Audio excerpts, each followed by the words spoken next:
ఓం విశ్వకర్మణే నమః. నమస్కారం అండి, welcome to Rambabu వార్దర్శిని.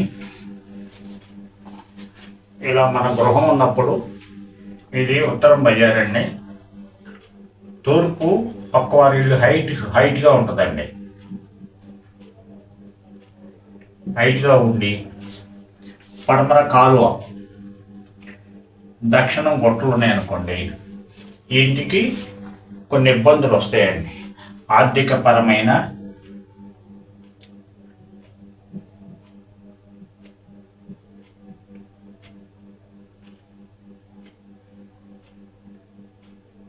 Health issues,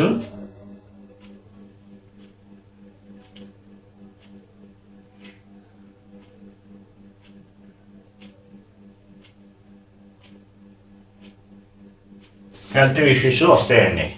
ఇలా మనం ఇది చూసుకుని గ్రహించి అప్పుడు దీనికి ఏం చేయాలంటే ఈ బిల్డింగ్ మీదే మనం హైట్ వేసుకుని చూసుకుంటే అప్పుడు బాగుంటుంది. ఈ పక్కన పరిసరం కూడా బాగా వాస్తుకి బాగా మంచి చెడులు చూపిస్తుందండి. అది మనం గ్రహించి నిర్మాణం చేసేటప్పుడు కొన్ని జాగ్రత్తలు తీసుకోవాలండి. నమస్కారం. Thanks for watching. Like, subscribe, click the bell icon.